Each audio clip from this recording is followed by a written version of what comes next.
6 months ndiri patraining kuchengeta mamando yangu ili nelitimani ndoteko blues tewa graphics antina kana foni pakuzama kundifonera pakutoti pamwe foni ndakavadzimira tiri parare zvezita mirai mone zvenyu mamakapa zvichaita hamuna kuzvara rombe mirai zvenyu mamapandichapinha mukombe mukachema musotsi mandiuraya mama pandichachigwina uyu nhamo ndichamutema nezvidhina ndichakugocherai nyama pachikwana takaungana pateni newangu wafana mama muri pamwoyo mukachema munondibaya pamwoyo makazvara soja rinoshingirira zvikaita munondiona ndangobudikira makandirera muri single mother ndimi my player role yawangu father maimira pamamonya aiwa mama mune rudo mune hanya baba zvonzi chaive chitakwa maigara muchiro wafani watakwa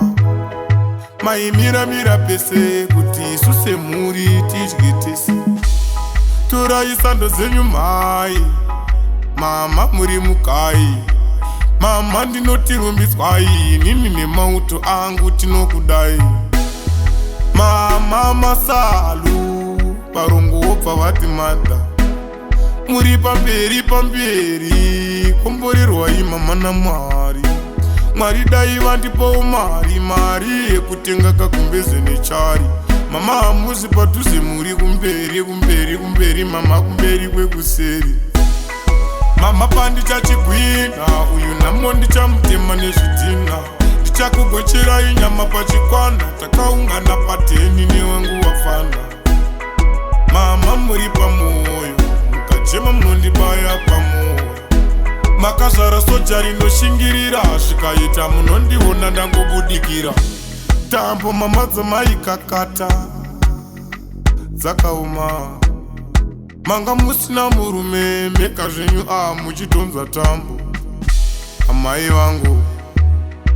amai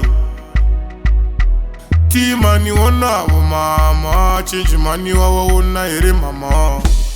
vakomana onai mama pashoma pamunapo ngatipo mama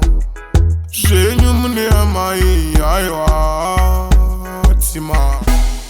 mama pandichachigwina uyu nhamo ndichamutema nezvidhina ndichakugocherai nyama pachikwana takaungana pateni newangu wafana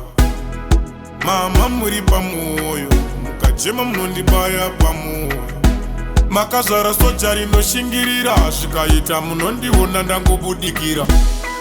mama pandichachigwina uyu nhamo ndichamutema nezvidhina ndichakugocherai nyama pachikwana takaungana pateni newangu wafana mama muri pamwoyo mukachema munondibaya pamwoyo makazvara soja rinoshingirira zvikaita munondiona ndangobudikira chabva chapindirwa nemakanasi mimba yezuda 6 months tiri patraining kuti ndichengete mama ndiyo willing